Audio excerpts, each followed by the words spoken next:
2022년 2월 10일 새벽 예배를 하나님 앞에 올려드리도록 하겠습니다. 먼저 사도신경으로 우리의 신앙을 하나님께 고백합니다. 나는 전능하신 아버지 하나님 천지의 창조주를 믿습니다. 나는 그의 유일하신 아들 우리 주 예수 그리스도를 믿습니다. 그는 성령으로 잉태되어 동정녀 마리아에게서 나시고 본디오 빌라도에게 고난을 받아 십자가에 못 박혀 죽으시고 장사된 지 사흘 만에 죽은 자 가운데서 다시 살아나셨으며 하늘에 오르셔 전능하신 아버지 하나님 우편에 앉아 계시다가 거기로부터 살아있는 자와 죽은 자를 심판하러 오십니다. 나는 성령을 믿으며 거룩한 공교회와 성도의 교제와 죄를 용서받는 것과 몸의 부활과 영생을 믿습니다. 아멘. 오늘 우리에게 주신 하나님의 말씀은 요한복음 12장 1절부터 11절까지의 말씀입니다. 제가 받들어 읽습니다. 6월절 엿새 전에 예수께서 베다니에 이르시니 이곳은 예수께서 죽은 자 가운데서 살리신 나사로가 있는 곳이라. 거기서 예수를 위하여 잔치할새 마르다는 일을 하고 나사로는 예수와 함께 앉은 자 중에 있더라. 마리아는 지극히 비싼 향유 곧 순전한 나드 한 근을 가져다가 예수의 발에 붓고 자기 머리털로 그의 발을 닦으니 향유 냄새가 집에 가득하더라. 제자 중 하나로서 예수를 잡아줄 가룟 유다가 말하되 이 향유를 어찌하여 300데나리온에 팔아 가난한 자들에게 주지 아니하였느냐 하니 이렇게 말함은 가난한 자들의 생각함이 아니요 그는 도둑이라 돈꾀를 맞고 거기 넣는 것을 훔쳐가미로라. 예수께서 이르시되 그를 가만두어 나의 장례할 나를 위하여 그것을 간직하게 하라.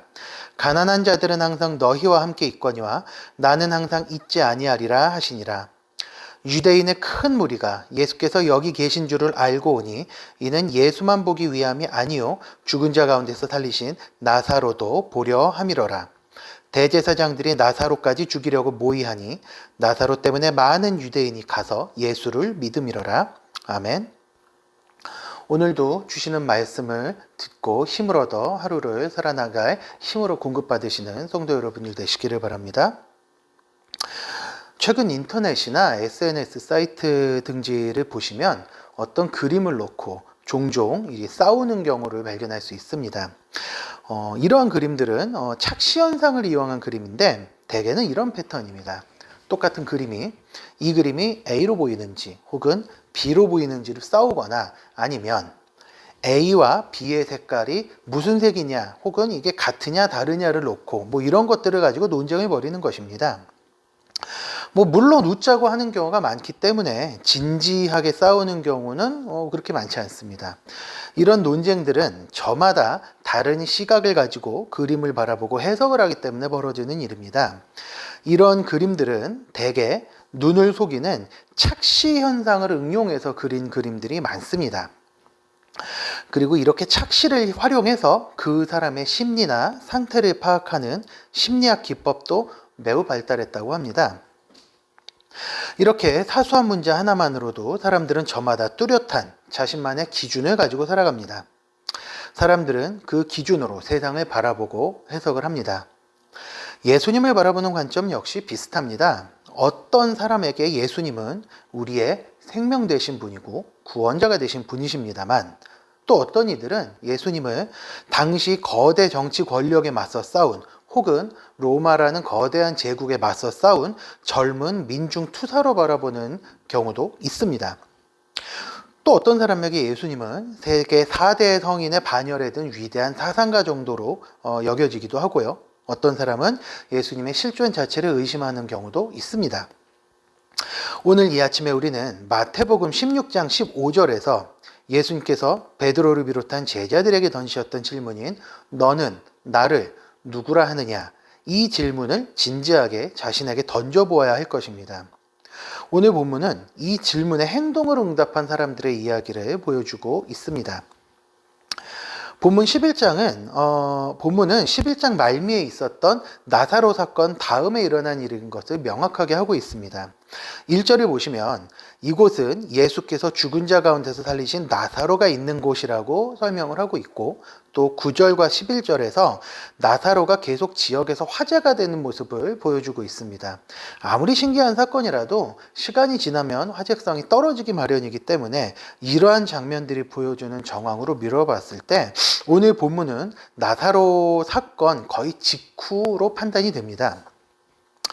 본문에는 명확하게 나타나 있지는 않지만 예수님께서는 아마 나사로가 살아난 거의 직후에 그의 누이들인 마리아와 마르다의 집에 방문하신 것 같습니다. 그리고 이 경사스럽고 놀라운 일을 축하해 주기 위해서 이 가족들은 잔치를 준비하느라 상당히 분주해 보였습니다. 오늘 본문의 내용은 간단합니다. 나사로는 예수님과 함께 있는 무리들 가운데 섞여 앉아 있었고, 마르다는 음식을 만들고 일을 하느라 분주했습니다. 그런데 갑자기 마리아가 아주 비싼 향유인 나드 한 근을 예수님의 발에 부었고, 이 장면을 본 가룟 유다가 마리아를 비판합니다. 이 모습을 보신 예수님께서는 유다를 비판을 하셨고, 또 몰려드는 사람들의 모습을 보면서 불안감을 느낀 대제사장의 무리들은 예수님과 나사로를 제거하려는 음모를 꾸미기 시작을 했습니다. 짤막한 스토리입니다. 그런데 이 스토리에는 예수님을 향한 네 사람의 네 가지 시선, 즉 4인 4색이 섞여 있는 본문입니다. 이제 그 시선들을 하나씩 따라가 보도록 하겠습니다. 첫 번째로 등장하는 시선은 나사로와 마리아의 시선입니다. 나사로는 예수님께서 죽었던 자신을 살려주셨기 때문에 그분이 누구신지를 아주 정확하게 알고 있었습니다. 그래서 우선 나사로는 빼겠습니다. 마리아도 그런데 나사로와 마찬가지입니다. 마리아의 행동을 보면 그것을 알 수 있습니다. 마리아는 예수님께 향유, 즉 순결한 나드 한 근을 가져와서 예수님의 발에 부었는데, 한 주석서에서는 이 나드라는 향유를 성경에 등장하는 많은 향유들 중에서 아마 가장 비싼 것일 것이다 라고 추정을 하고 있습니다. 이 나드는 인도에서 수입한 향유인데 굉장히 좋은 냄새가 나는 아주 비싼 기름이라서 이 기름이 워낙 귀하기 때문에 좀 예쁜 아주 귀한 병들에 이렇게 담겨 있었던 것 같습니다. 이 본문을 똑같이 소개하고 있는 마태복음에서는 이 나드가 옥합에 담겨 있었다고 이야기를 합니다. 어쨌든 이 기름을 부어서 마리아는 마치 구약의 왕과 제사장 그리고 선지자들에게 기름을 붓듯이 예수님의 발에 기름을 부었고, 또 예수님의 장례를 준비했습니다.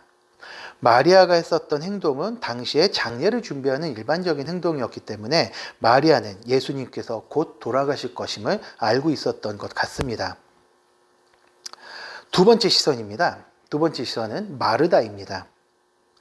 예수님께서 어떤 분이신지 마르다도 알고 있었던 것 같습니다. 하지만 오늘 본문을 보시면 그녀는 지금 너무 분주합니다. 예수님을 접대하기 위해서 열심히 일을 하고 있기는 한데 정작 예수님께서 원하시는 것을 하지는 않고 있는 사람입니다. 그저 바쁠 뿐입니다. 이제부터는 전혀 다른 유형의 사람들을 살펴보기 원합니다. 세 번째 시선은 가룟 유다입니다. 유다는 마리아가 그 귀한 향수를 예수님의 발에 붓는 것을 보고 책망합니다. 이렇게 책망하고 있습니다. 그 향유 한 병이면 300데나리온, 즉 300명의 노동자들이 하루에 품삯 정도가 되는 큰 돈인데 차라리 그 향유를 팔아서 돈으로 바꾸고 그리고 가난한 이들을 위해서 사용해야 되지 않겠느냐라고 하는 것입니다. 겉으로는 논리적이고 굉장히 이성적인 또 합당한 말입니다. 하지만 요한은 그가 진정으로 가난한 이들을 생각해서 그렇게 얘기한 것이 아니라 도둑이라고 지적을 하고 있습니다. 실상은 전혀 다른 것이죠. 유다는 자신의 욕망을 선행으로 포장하고 있습니다. 본문의 여러 본문들을 보면, 복음서를 보시면 유다는 평소 로마를 뒤집어 엎고 다윗과 솔로몬 시대의 강대국으로 이스라엘을 다시 세우는 일, 그러니까 그 당시로는 열심당에 하던 그런 일에 관심이 좀 많았던 사람으로 보입니다. 그러니까 유다는 하나님의 일보다는 자신의 욕망과 탐욕으로 예수님을 바라보고 있었던 것입니다. 근데 여기 그렇게 예수님을 바라보는 또 다른 시선이 하나가 더 있습니다. 바로 대제사장들입니다. 이들은 나사로까지 죽이기 위해서 탐욕을 보이고 있습니다. 왜? 로마에게서 얻은 이스라엘을 통치하는 그 작은 권력이 예수님과 나사로 때문에 흔들릴 것을 염려하다 보니 예수님과 나사로를 함께 제거하려고 했었던 것입니다. 그러니까 자신들에게 지장이 간다는 논리 그것 하나였었던 것이죠. 이들은 예수님이 어떤 분이신지는 관심이 없습니다. 자신들의 손에 주어진 권력과 탐욕이 중요할 뿐입니다.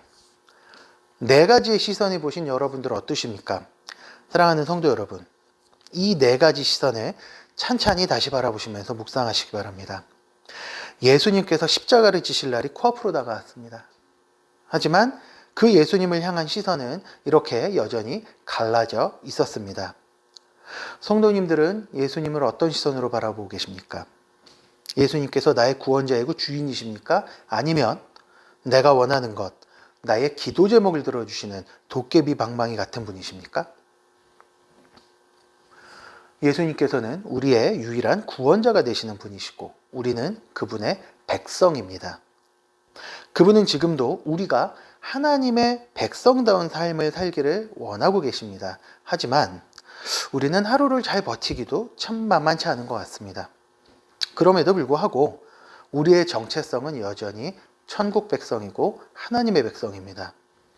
하나님의 백성은 그리스도의 은혜를 기억하며 삶 속에서 예수 그리스도의 백성다운 삶을 살아내야만 하는 사람들입니다. 욕망보다는 하나님의, 내 뜻보다는 하나님의 뜻을 따라야 하고 전 삶을 통하여서 하나님을 증거해야 하는 사람들입니다. 오늘 하루를 시작을 할 때 이렇게 살기를, 하나님을 드러내고 내 생각과 내 뜻보다 하나님의 뜻을 먼저 선택하는 결단이 있기를 바랍니다. 내 욕망, 그리고 내 뜻에 하나님을 억지로 맞추는 것이 아니라 내 뜻과 욕망을 하나님의 뜻에 맞추는 여러분들이 되시기를 바라고, 그렇게 살기 위해 노력하시는 오늘 하루를 살아내시기를 주님의 이름으로 부탁드립니다. 이제 잠시 말씀을 붙들고 기도하면서 나아가겠습니다. 이렇게 오늘 말씀을 생각하시면서 예수는 그리스도이심을 내 삶으로 드러나게 하여 주시옵소서. 우리 이웃에게 주님을 드러내는 삶을 살게 하시고 내 뜻과 내 소원이 아니라 하나님의 뜻을 선택을 하고 하나님의 백성다운 삶을 살도록 결단하는 하루가 되게 하여 주시옵소서라고 우리 말씀을 생각하면서 같이 기도하면서 나아가겠습니다. 기도합니다. 거룩하고 자비로우신 아버지 하나님, 은혜와 사랑을 감사드립니다. 이 시간에 우리가 하나님의 말씀을 살펴보면서 본문에서 받은 은혜를 놓고 기도하면서 나아갑니다. 거룩하고 자비로우신 아버지 하나님, 주께서 그리스도이시고 우리의 교회를 통제하기 위해서 오신 분이시며 또 우리의 영원한 왕이고 구주가 되시는 분이신데도 불구하고 사람들이 그 모습을 발견하지 못하고 저마다의 시선으로 예수님을 바라보고 해석하는 모습을 발견합니다. 거룩하신 주님, 주께서 우리의 왕 되신 것을 기억하게 하시고 나의 왕이시라는 것을 기억하게 해주시옵소서. 아버지 하나님, 무엇보다도 우리의 삶을 통해서 그분이 왕이시라는 것을 증명하게 해주시옵소서. 아버지 하나님, 성도라는 것을, 내 정체성이 하나님의 백성이라는 것을 잊지 않게 하시고 그 정체성을 지키기 위해서 우리가 하나님의 최선을 다해 살게 해주시기를 원합니다. 또 이렇게 결심하고 다짐하는 성도들이 되기를 원합니다. 아버지 하나님, 오늘 하루를 살아갈 때 아버지 하나님, 내 뜻이 아니라 하나님의 뜻을 선택하게 해주시옵시고 또 하나님, 내 뜻과 하나님의 뜻이 충돌할 때에는 하나님의 뜻을 겸손하게 선택할 수 있는 지혜를 하여 주시기를 바랍니다. 거룩하고 자비로우신 아버지 하나님, 특별히 간도 없기는 아버지 하나님, 하나님의 백성다운 결단하게 해주시옵시고 그렇게 오늘 하루 최선을 다해 살아가는 성도들이 되시도록 인도하시고 함께하여 주시옵소서. 두 번째로 기도할 때는 우리 교회가 균형 있게 성장하는 공동체가 되도록 기도하며 나가도록 하겠습니다. 교회에서 진행하는 다양한 양육 훈련들을 위해서 기도해 주시되 특별히 지금 모집 중인 제자반과 사역반 그리고 곧 모집할 각종 양육반 사역들 가운데 은혜를 주시도록 기도해 주시기 바라고, 진행 중인 유초등부 성경학교와 다가올 중고등부의 일일 수련회를 위해서도 함께 기도해 주시기 바랍니다. 지난주에 주보에 간지로 나누어드린 기도 제목을 참고하셔서 함께 기도하시기 바라며 또 각자 가져오신 기도 제목을 붙들고 기도하면서 나아가도록 하시겠습니다. 기도하시겠습니다. 거룩하고 자비로우신 아버지